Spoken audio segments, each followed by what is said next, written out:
And then there we go. All right. There we go. I just wanted to start the recording right away so we get the authentic interactions between the three of us knuckleheads. Welcome to another episode of That's Good Enough with your hosts, Jeff Tyson, Paul Tyson, and John Tyson. It says Samantha Tyson on his screen. Oh, we should probably give it's her. Not John. Now we have to give her credit too. She's going to be, she's in the Screen Actors Guild. She's going to have to get credit for that. Samantha Tyson. I know. I've got to figure out my technology. Jeez. Oh yeah. All right. So here we are, Thanksgiving weekend. Everybody was in kind of different areas. How was it?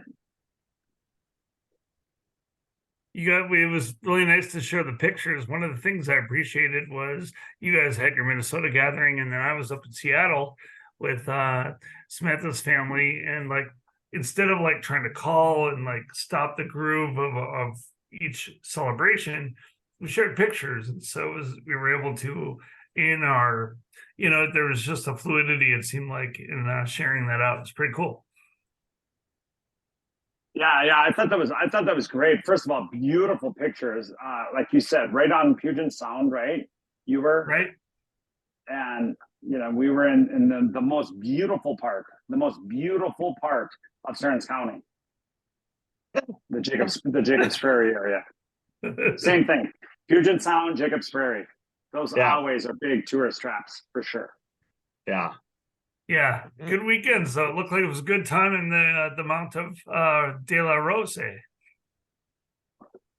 Rosemont, yes, land of beer and cheese. Yes, we had good time at Paul's. Large group, Paul, huh?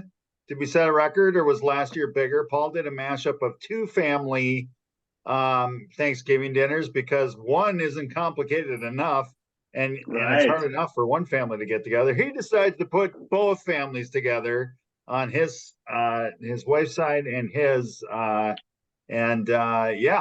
was I have to say it was a success. So we had two different families, so 21, 22 people.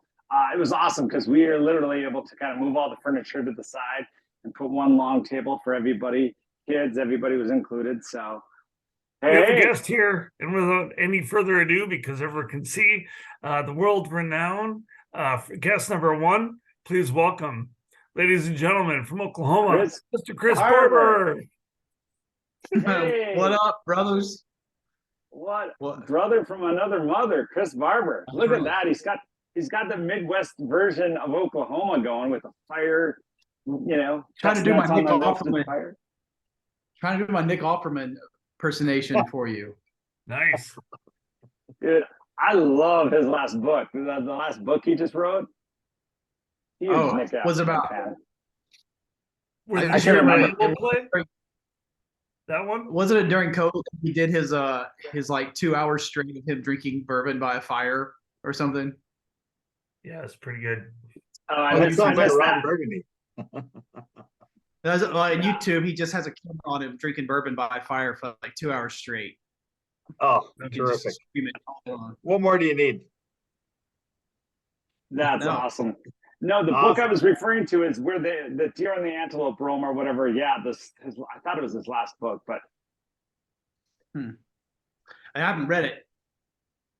Yeah, and he narrates it. I heard it on Audible, so it's him talking, and him delivering it is such an experience. Of course, he's from Wisconsin, no, he's from Missouri, isn't he?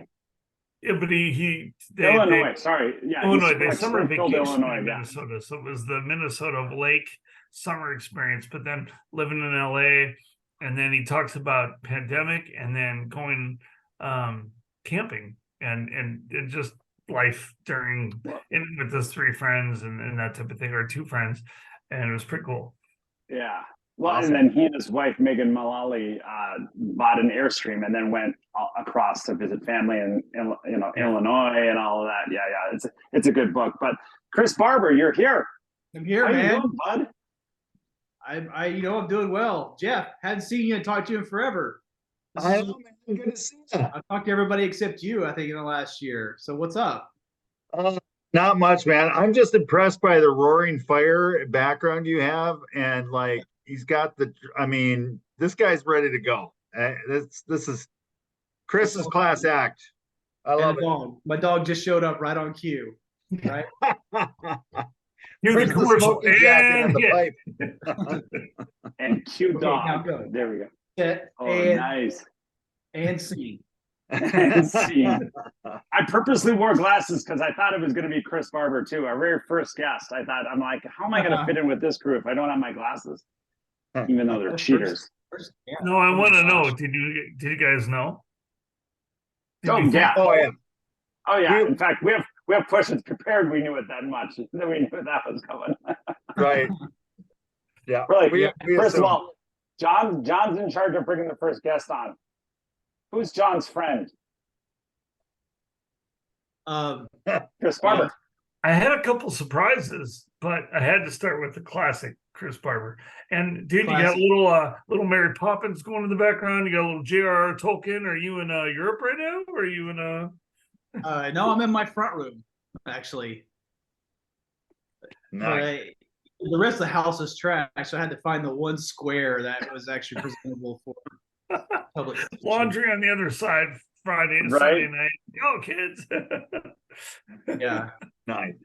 That's what was funny about Zoom. You could put this like mock idea of what your house looked like, or to be behind. Right. Where in the reality, to be on the other side of the camera is just absolute chaos. I was trying to Yeah. find one right before we got on. A mock. And I'm not wearing pants. You obviously gave up, Jeff. There's a Nice. lot of quitting. There's a lot of quitting you, Jeff. Oh yeah. Can't fix stupid. So Chris Barber. So for the listener, for the 5 listeners plus mom, let's why don't you give us a little background of who you are and how you know these knuckleheads on the camera. You know what? I go back with John or Samantha, I guess. He's changed his name. I see on the screen. Right. Yeah. I go back, how old is it? 30 years now, maybe. 2000, what's it, 96? 96. What is yeah. that? 25 years? I don't know. I can't count anymore. It's been a long time. It's over 30, 96. yeah. We 16 coming up on 30. and, Yes, yeah. So anyway, John was in college trying to learn how to be a student. I just got out of college. I was trying to learn how to do drumline. And so it was like Reese's peanut butter cups, two great things that go great together. I helped him through college. He helped me through teaching, being a band director and teaching drumline. And so we became pretty good friends through all that process. Just kind of like, I'll help you, you help me. And then just kept it going. Then we started teaching those summer camps together, met a lot of friends. And then through all the process, I met you guys, here and there, and your family. Great friends. And I even traveled to Minnesota when you moved to Minnesota a few times. I got to see you guys hang out with your parents, Uncle Don. I've like done the whole making sausage thing out in the shed and been to your uncle's house and had the pickled white fish and the whatever that's called. All of the Tyson things Pickled I've fish? experienced. But yeah, what was that? That I remember I had it and I was like, this stuff is gonna be disgusting. And then I ate like the whole jar. It was so good. Is that It's like elk pickled pickled fish? walleye. It's like walleye that was in a jar. I remember with cloves and lemons. Yep. And Onions. yeah, I everybody have knows what some I'm in the talking about. Yeah, it's out of the fridge. Yeah, And I remember I ate it just to be nice, and then it was like so good. Probably like for like walleye's worth of that stuff, and a whole sleeve of saltines. Anyway, so yeah, it's like I've known John forever. Like I would say more years than I've been alive at this point. 30 years, and I'm 51. So yeah, most of my adult life I've known John. Yeah. People move away, but thanks to social media and cell phones, it's easy to keep in contact with people. Well, I think it's very easy to say that not only have you known John, but you've become a close part of our family. I mean, going back to John's 50th surprise birthday party, when you flew all the way out, dropped everything, flew all the way out to California, and we all got to hang out for a weekend with John and back at St. Gabriel, when you were at St. Gabriel. Yeah, that was a blast, and we've had you up here. We actually, even on one spring break, we did come down and visit you in Tulsa too. Yeah, yeah, I remember that, and I remember your mom brought a lot of beer because she worked at that brewery or something. Or am I mixing my trips up? You briefly worked at a brewery. It's like, Yeah, it was a big shocker. Somebody from Stearns County bringing a ton of beer down to a location of any type. There's a big shocker. Right. Big theme within the good old Midwest. So well, I love you guys, and you've always made me feel at home with your family. And I don't see y'all enough. You know, I need to come see y'all. Come up north. Yeah, And, or even we should even do a road trip or something like that. That would be fun to do, a kind of like a fly by air, or go to Tulsa and go to LA and do a road show and catch up with each other. Or we can all meet in Vegas and whatever. Bet on red. We've had a lot of trips over the years, right? I mean, Minnesota for sure, Oklahoma, California out here. So it's time to go to Sedona or Las Vegas or both, and keep traveling. Yeah, it would be fun to see everybody again. I wouldn't mind going up to St. Paul, see your folks. It'd be fun. See Uncle Don. He's still up there. Yep. He is. Same house. Same house, just a little nicer. Yep. He's on Princeton. His beautiful bride Paula has really cleaned up the house a lot. So no. It's all her doing for sure. I don't remember it being that bad, but I guess I didn't know. No. I just have the hopes that someday he watches this and he hears a little bit of that. That's kind of the goal for 6 listeners. It's just Paula brought the woman's touch. It needed it. Yeah. I'm hoping that someday your uncle listens to your podcast. Yeah. Okay. So Jeff, you said you had a question for our guest.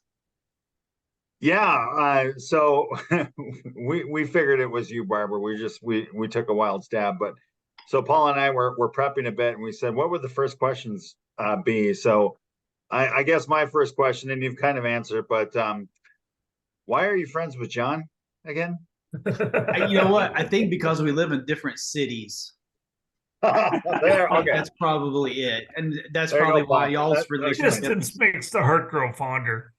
Yes, that's probably it, man. Maybe that's how we get along so well as brothers. We just aren't by each other anymore. Yeah. Right. Distance helps. Hey, but it's an honor. It's really an honor to know that I wasn't a surprise guest. Like y'all had already figured it out. That means something. Funny to you, but you're a brother from another mother, Chris. You always have been, and we appreciate you. And we need to get together soon for sure. So we definitely do. Did you have Did you have a good Thanksgiving, Chris? I did. I went out to Texas, where I grew up, and when you're in Texas, your Thanksgiving goes by the way of the Dallas Cowboys. So we actually had a good Thanksgiving this year, thanks to the Dallas Cowboys. But I have many years where we've had horrible Thanksgivings, and there are probably a few that we had bad ones and you had good ones when we played Minnesota, right? On that day. Yeah, well, it's always a guarantee that everybody leaves happy or sad about 5 or 6 o'clock or 7 o'clock in the evening that night. We are still bitter about the Herschel Walker trade, though. So it's tough anytime somebody brings up Dallas, because we're still bitter. Really? We gave you 3 Super Bowls. Yeah, and we're so past that. We're like Herschel who? Right. I know that's how sad we are. Actually, we're still cleaning. And let it go. That was our opportunity of opportunities, and we haven't done anything since. Cowboys are always like, "What? We're not in the playoffs. We're not winning the playoffs. We're not." I mean, you must have been the Cowboys there. Screwed us. But it must be that way though, because the Cowboys always play the Redskins on Thanksgiving for as long as I can remember. Yeah, or not the Redskins. Sorry, the Guardians. Commanders. Commanders. I was, on that, I was kind of surprised that no one really made that mistake, even though they talked about the old team. They still would refer to them as the Commanders, which I thought was really cool. But I had to think about that a little bit. They have I didn't realize that. Yeah, it's okay. It's very easy, when football, you grow up, especially when that's a big rival, and that's such a Thanksgiving day. My dog has just decided to wrestle me. By the way, just Sure. she's been all day. Now she's wrestling. Yeah. It's all good. So, there was those days that they played. I think they played Miami a couple times. The famous Leon Lett fumble on the goal line in the snow. I don't know if you know Dallas Cowboys lore, but that one, when he decided to recover a blocked kick or something, and he didn't. All he needed to do was let it not be blocked, like not get it, but he got it and then fell in the end zone and they lost or something. I know I'm talking to Vikings fans, so you're like, I don't care. Yeah, we're all clouded over. But that's so funny though, because I think that's where we had a lot of, even though we're, grew up in Tulsa or in Texas versus Minnesota, the other side of the world, there's so many similarities to your kind of upbringing, Barbara, than to ours. You know what I mean? Like every family function evolved around some football game. You know what I mean? Like I think we're all getting together and on Christmas Eve. Guess what? There's a Vikings game, and everything will shut down while the game is on. It's like, what? Christmas? What? It's the Vikings game, and it sounds like I think I told you. I think I told you that time that I was out at the Tyson family farm making sausage. The family tradition, and being out at your dad's shed and hearing the radio, the AM radio playing. It was like playing the same old country music that my dad and grandpa would have playing in the shop, Right. except in Texas, every fourth song would be the hymn of the hour, and up there it's the polka of the hour. But other than that, it was the same stuff. Well, if it's 4:00 though, the rosary goes around. I mean, you just missed that we just earmarked the time difference, but you got the same results. Yeah. So I remember that radio station when I was a kid. At night, you would play like Star Spangled Banner at 10 o'clock and then sign off. And then in the morning, it would Stars and Stripes Forever, like at 6 a.m. and then give the farm and cattle report. And then they would have the stop and then the school menu, and then it would play all that. That same was stuff, I'm sure.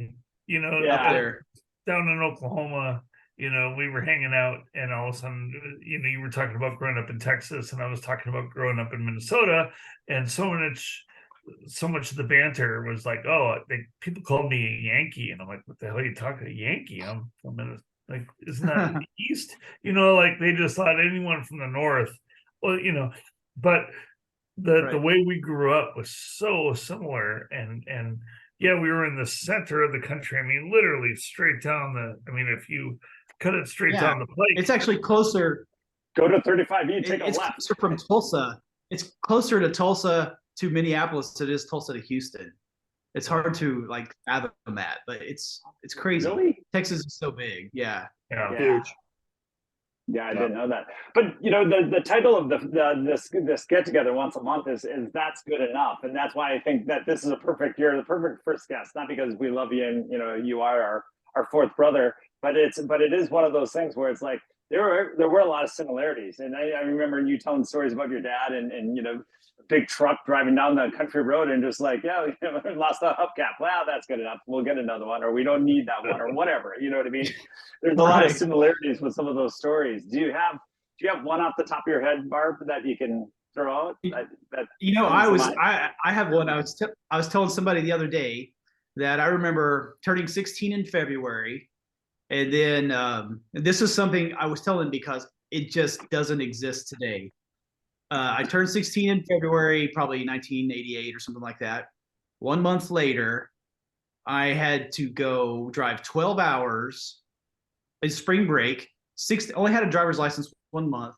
Drove 12 hours to San Antonio in a Chevy 250, pulling a gooseneck trailer by myself with a Rand McNally map and directions to my sister's apartment and $100 bill. And my parents was like, can you go pick up your sister and bring her home? I was like, yeah. So no cell phone, AM radio, standard, never driven in a big city before, gooseneck trailer. And my parents just trusted me. It's like, yeah, you've been, driving on the farm a couple of years. You worked in the tire shop. Yeah, somebody's got to go pick up your sister. And I remember I drove down. It took 12 hours of listening to every bad AM station for the whole width and breadth of Texas. And then I got there, and my sister had tickets to see the San Antonio Spurs. That's when they had David Robertson's, like, right when he's a rookie. Yeah. Or something, I remember it is. Oh, jeez. And they were playing the Utah Jazz, and I didn't go because I was so tired. I fell asleep on the couch. And then she loaded the trailer, and next day I drove all the way home 12 hours. Oh my gosh. Wow. That is small town 80s. That just, That is. I have parents, so people that don't even let their kids drive to Tulsa from, a suburb. And I'm just like, Right. it's like, Go get your sister. Or it's nighttime. They're like, oh, you can't drive in the nighttime. And you're like 12 hours pulling a trailer. No small feat in it unto itself. But and no 16 years GPS. old, No GPS.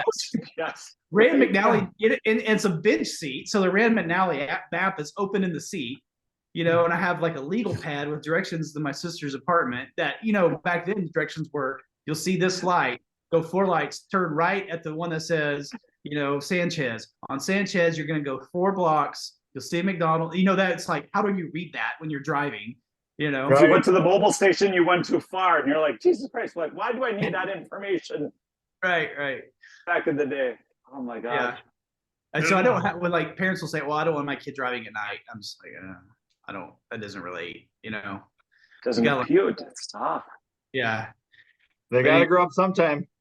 You gotta grow up sometime. So yeah, that is definitely a story I remember. I told it just the other day to somebody. Oh, I love it. And what's so interesting about it is because Jeff and I are in the private sector, but you two, you and John, also, you're educators, right? You deal with kids every single day. So the huge change in how you were raised versus how you have to teach now, and I bet it's just like every day. It's just it just is like smashing you in the face, I'd assume. Yeah, I've noticed that, and I've been in education almost 30 years now, and I've noticed about every 7 or 8 years the kids like change, and teachers have to change with them, and you figure out how to teach them, and then once you've got it figured out, they kind of change again, and then when you can't, doing another change is too exhausting, you just get out or retire, because it's a constant change. You constantly have to evolve. Teaching now is different than teaching 20 years ago, even 10 years ago. Kids, they just learn differently. They hear things differently. Parents at home parent differently. It's just it's always a learning process, always evolving. Not good, not bad. It's just like a game, and you gotta be in the game. Yeah, but I will still say something has never changed about teaching is that kindergarten teachers are the hardest working people on earth. That's never changed, I don't think. If you've ever been to elementary school and seen a kindergarten teacher, it's like, I don't know how they do that job. Yeah. I've been in education, for many years as well. And I think when it comes to elementary education, I'd rather be a truck driver than Yeah, I couldn't do it. That's hard work. That's really just a whole other thing. Yeah. Wow. So what's this podcast about, by the way? He's just like, John's like, hey man, jump on with my brothers. What's this? We just talking about it, growing up, Midwest, all the good stuff. Midwest, and the whole idea of just kind of doing more with less, right? Like that's good enough is kind of the theme of it. And we literally would just reminisce and tell stories, kind of like you're a perfect example of driving 12 hours to San Antonio, a major metropolitan city. I mean, because you grew up in West Texas, which is like, yes. like tumbleweeds, and that's my image that I have. Tumbleweeds, right? high plains. Yep, high plains, all of it. And so the theme, we literally tell stories about like growing up, and we're like, God, remember when we literally would go summers without wearing shoes? Like we did chores, we did all these things, but we just didn't wear shoes at all. You know what I mean? So like, kind of doing more with less, and just kind of reminiscing and shooting the shit is more or less the genesis of this podcast. I don't know, John, Jeff, any other thoughts? Yeah, I know. It's just growing up, right, with the values and the whole it's kind of an extension. Paul was doing the Midwest mindset, right? And it's all about kind of reflecting on all the lessons of growing up and how we grew up and kind of what the different mindsets were. And the title that summed it up the best was Good Enough, because we were on a farm and you had to make stuff work, right, in the field. If something broke down, you needed to get that machine up and running as fast as you can, and you might not be able to run into town and get a part because it's too far away or too expensive. So you had to get creative and come up with a way to get that machine up and running, whether it was spit, duct tape, or wire, right, to get that thing going. And so a lot of it's just kind of reflecting on that and how it's kind of shaped how we live, how we view life, and how it's got us to where we are today. So it's just kind of an interesting reflection time. And good enough, I still argue that that's good enough is too complex, because for Stearns County especially, that's way too complicated. It should just be good enough. Because that's what they said. Our uncles said all the time. It didn't have to be perfect, just good enough, So Well, and on top of that, we've been watching the Smart List podcast and enjoying that too. And we grew up with a lot of humor in our family. So trying to bring in the humor element and just tell stories about how we grew up, but how we got through it, because comedy and humor, and whether it was sarcasm or a story or just someone making a comment here or there, helped us get there. I think that was an important part of it.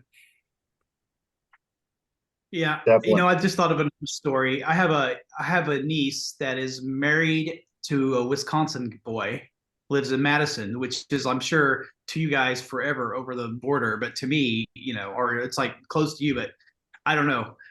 But they have that good northern accent, and I have that good southern accent. But I was telling them the story that one time that John and I, when we drove over to see you, Jeff, in Milwaukee, and we went to the Walmart, and I bought something. I can't remember what I bought. And then the girl goes, "You want a bagel?"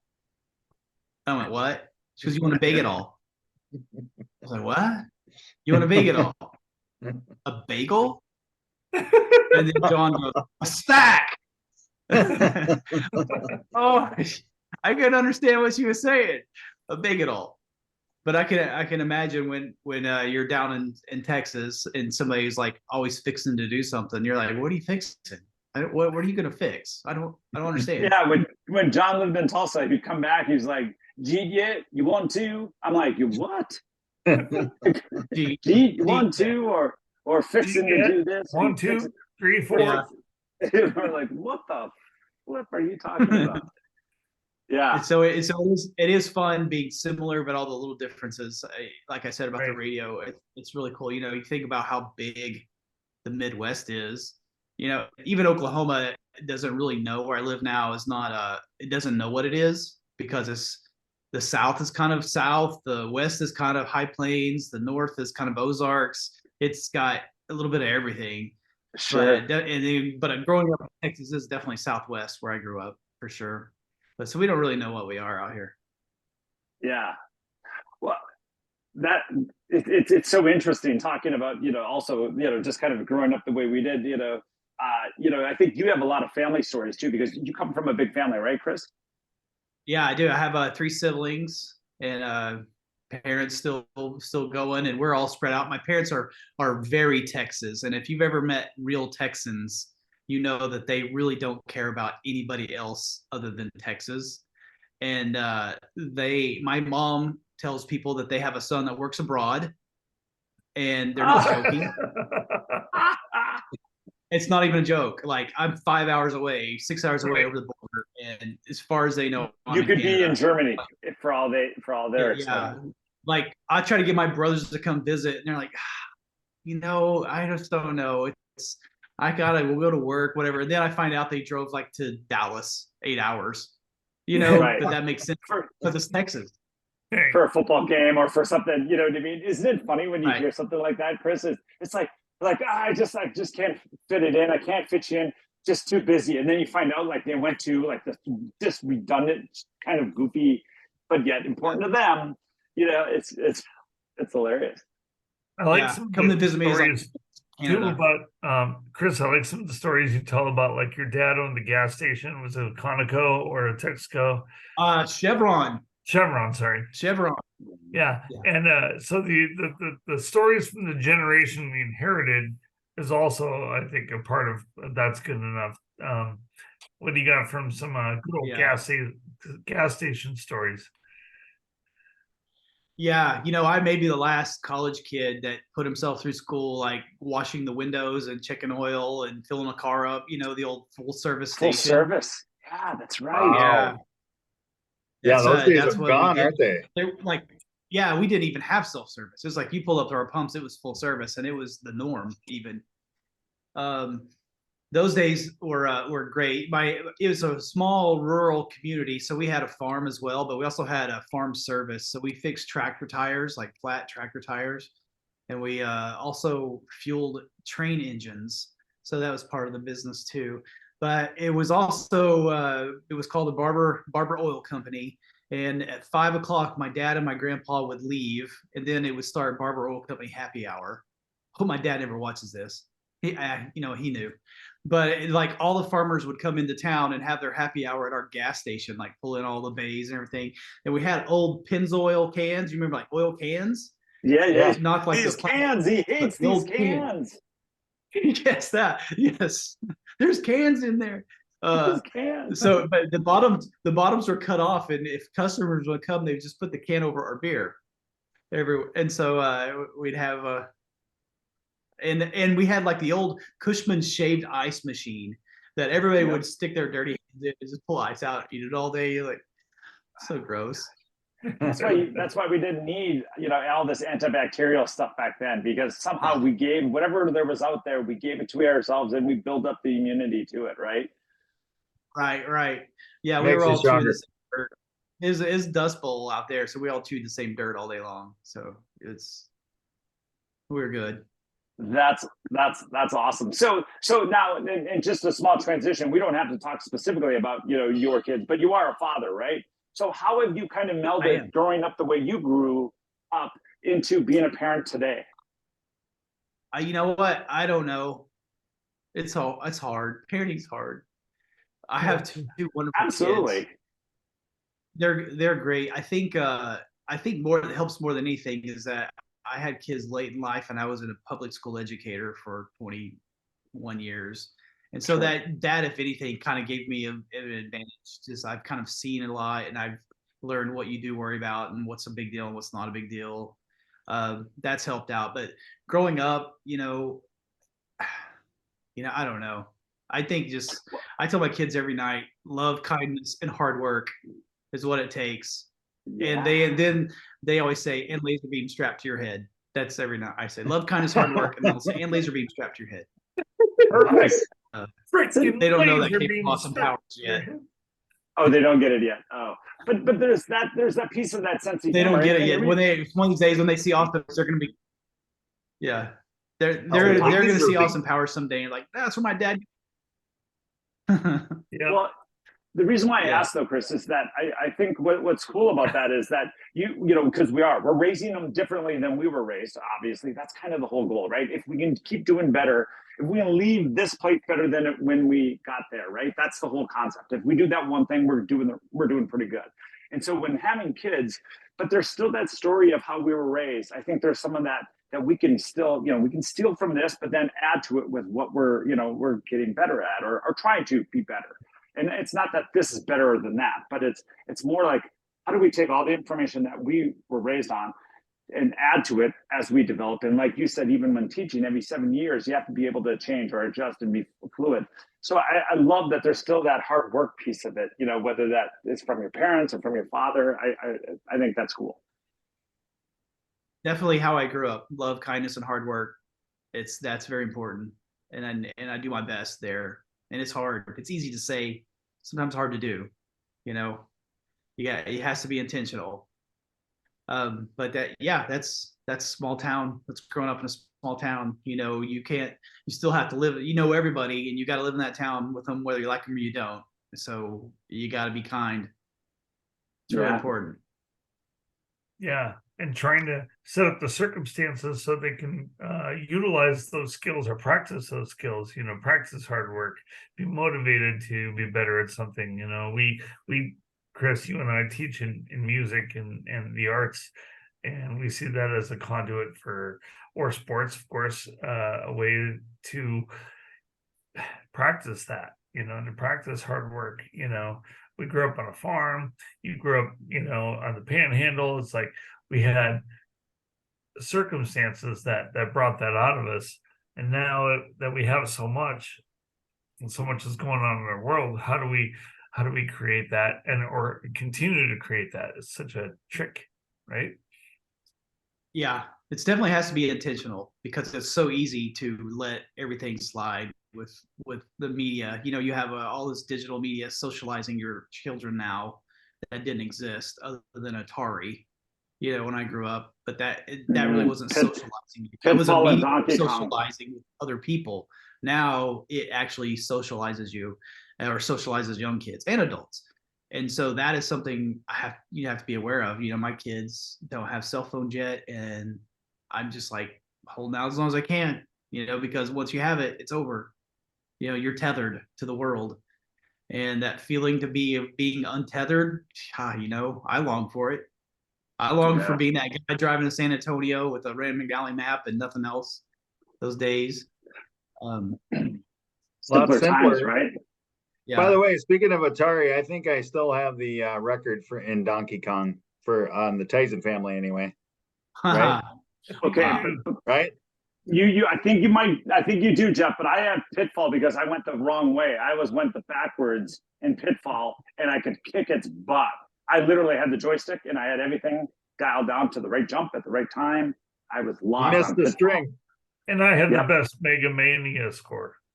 I was never good at it, but I can tell you that I owned the ET game, which was voted the worst video game ever made on like CNET or something, and I owned it, and it was pretty bad, I have to admit. It was like the movie got popular, so it was like, oh crap, we got to get a video game out quick to sell 1 million of them, and right. It was just a combination of blocks of ET on a bike kind of going up. Yeah, and it really wasn't like an ET. It was like this thing with an eye. You could notice there's an eye, and it kind of moved. and you would just like kind of hit the button. It would kind of jump around, and then out of nowhere, it would get a Reese's piece. I don't know what it was. Right? Yeah. It was a marketing machine back then. It was so bad. I haven't checked on. I'm sure YouTube somebody's playing it and making fun of it. I need to check. Yeah, for sure. It's interesting. So, first of all, bravo that your kids don't have cell phones yet. You know what I mean? In this day and age, I'm sure a lot of their friends do. So it's difficult, and I know they're younger, but it's one of those things. I don't know, and I would love as two educators, and Jeff, I know you've dealt with kids, and you have a lot of kids in Lisa's family, our family. One of the things I find more often now, because of like controlling the controllables, right? We can't, you can't sit there and micromanage them, but you can teach them, hopefully, what's good and what's bad, but then also show by example. So everything that I try to do now is like, if I'm at the dinner table, I want to make sure my phone is down. I want to try to lead by that example, and then hope for the best, really. You know what I mean? I don't know. What are your thoughts? Is that good advice or? Yeah, I think that's good. It's really about, are you engaged or you're not? It's like this balance of being engaged or being like in the process, or I guess being present or being engaged. You can be really engaged or you can be really present, and you got to find that happy medium. And sometimes I have to set that phone down just to be present, because it's so engaging. Yeah. And trying to balance that out, and then or create an experience where you can either interact with the technology or outside the technology. Like, okay, they'll have technology for a certain amount of time. Now we're going to have an experience somewhere else, and where you actually physically get up and go somewhere and do something, right? Like make that be the fun. It's got to be. Yeah. I should throw in a side note that I told my kids to go turn on Roblox because I'm going to be on a podcast. So I need to throw that in there. It's so at least hard, it's not Fortnite, Chris. Full disclosure, right? They've asked about that. What's wrong with Fortnite? Steps towards hell. No, I don't know. No. Oh. They're building a new universe, John. Huh? Or sorry, Samantha. Fortnite, we tried to avoid Fortnite. The graphics are so good, but it's pretty violent pretty quick. And And a lot of Max's classmates were playing it in first grade and second grade. It's like, what? And finally he made it till sixth. Now he's got some friends playing it and they're interacting and stuff, but they have a little better buffer than first grade or second grade, Sure. So. Awesome. Well, Chris, what's exciting for you for next year? What are you excited about for next year? Just a kind of a throw out question here. I would say right now I'm just maybe months away from finishing my PhD, which is, you've known, I've been working on it forever. Like had to get extensions because of COVID and a job change and other things in my life that happened. Sure. The OU has gracious extensions, and I've been working on it again. Hopefully I'll be walking in May, so I'll have my terminal degree.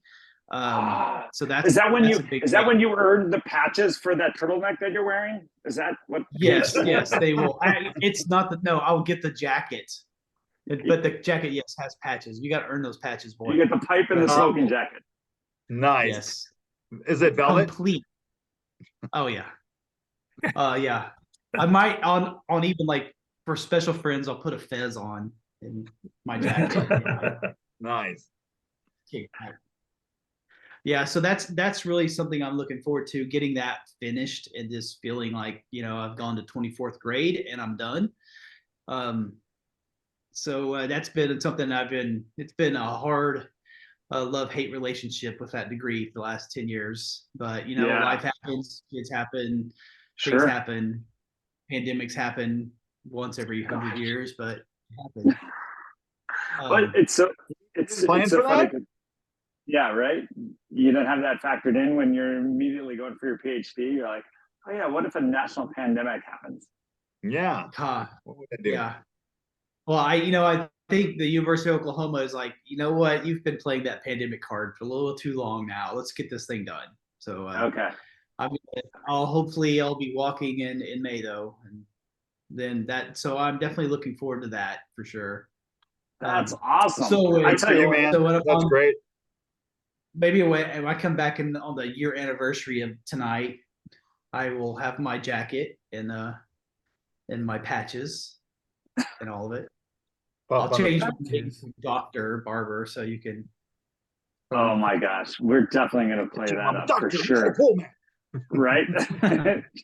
Instead of Chris Barber, it'll be Dr. Chris Barber. Dr. Chris Barber. Call him a PhD. Yeah. I'll be that dude. I'll change my checks to that. Like if we're still using checks then. Right, exactly. Everything will be crypto. By the time you actually get it, everything will be crypto. Yeah, I don't. But that's really exciting, man. I stopped after just my bachelor. I'm like, yeah, that's enough schooling for me for right now. But kudos to you. That's awesome. That's a big lift, and that'll be cool in May. Definitely, we'll come help celebrate somehow, some way. Yeah, come down. I think our good friend Kim is going to throw a party. She said she would. Everybody knows Kim, right? Yeah, for sure. Absolutely. She says she's throwing a party. I think it's a good reason to come see your old stomping grounds, John, and you guys can. You can't see where he used to live because they tore that down. But the only problem about that though is last time John went to see you, he came back injured, and we were really concerned about that. I mean, being the athletic juggernaut that he is, getting hit over by a trumpet player, I mean, they're tough guys. All those years of teaching marching band, and it happens now. Right? Yeah. Now it's a problem.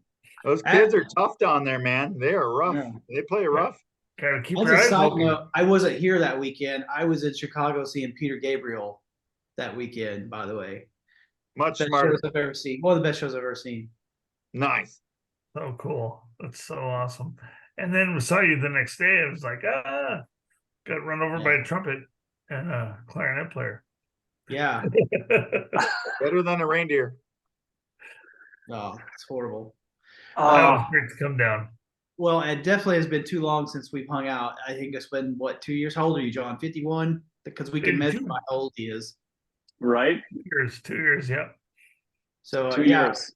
I'm ready. I know I'll be in that area probably this summer. Well, I'm going to go to like Madison area. What's another 3 hour drive, right? 3 hour Totally. drive. For sure. Totally.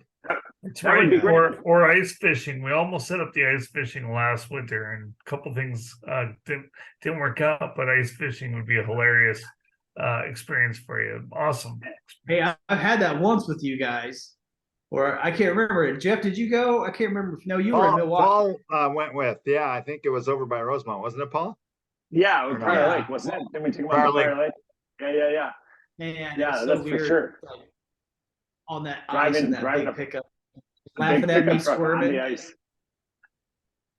Yeah, Oh, Yeah, that's great.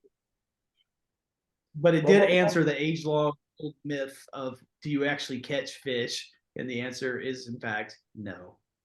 You just drink water. Absolutely not. Absolutely not. Got a There's fish. Dang it. No, They're on we to got us. one fish that day. I remember. How many people watch this podcast? Oh my gosh. 6. Boy, the big Well, 5. There were 7 last time. Well, All right. this is a good place to end because I know that we want to get back together, get the band back together. So whether it's your PhD that we come down and celebrate you, or if we get you back up here and somehow get you on a lake, that would be awesome to get the 4 of us back together again because we always have a good time. We always tell good stories, and I just love it that you are our first guest on this podcast, man. This is great, Barb. It's great. I'm ready to come up there. If we only knew somebody that had a house on a lake that had a dock that went to the back door. Yeah, it's not gonna happen. You guys are invited. Come on up. We're ready to have you. We're excited. Oh, awesome, guys. Well, this has been fun. I really appreciate you guys having me. Have me again sometime. I always enjoy talking to y'all. You know that. This podcast could probably go on another 2 hours. Yes, we could. For sure. We enjoy you, Chris. All right. Well, I'm going to bow out and let y'all close your conversation, and then I'll watch this later and then make sure it's appropriate for me to show or tell anybody about it. We try to Then you really might keep have it to- PG. Yeah, absolutely. Yeah, There'll be a lot of editing. Very intentional, and it's going to be very. We'll see if choppy. we can get you up to 10 people. 10 people is our goal next week, like, right? 20% every week. Go for 10. I like that. Let's shoot for 10. That's Like I good. told my wife when I first met her, lower your expectations. All right. Look, man, this is like we're funny dudes. Everybody should be listening to this, right? Right. Totally. Just ask us. All right. Hey, all right. Hey, I'm Thanks, calling Chris. out. I love you guys. Love you, Barber. You too, bud. Thanks Yeah. for coming, Bud. bud. Yeah. Yeah. Take care. Awesome. Okay. That was great. What do you guys think? We get the Barber coffee cup out going. Yeah, that was fun. I should have had that. I didn't even think of that. Jeff and I were talking about it. We're like, it's got to be Barber. But maybe he just came from Seattle. I was thinking you might throw in a Scott or something like that. We weren't sure where we were going to go with it, but yeah, we thought Barber just because. And what a good choice because he's just such a stand-up guy. It just been, it's so interesting. And of course we can say this to him when he's not here is that. What I love about it is I think it's pretty easy to get along with the 3 of us one way or another. When we were at the Muskies or anything like that, we have a fishing. We've always found a way to include somebody and be involved. But with Barber, it was just so natural and so easy.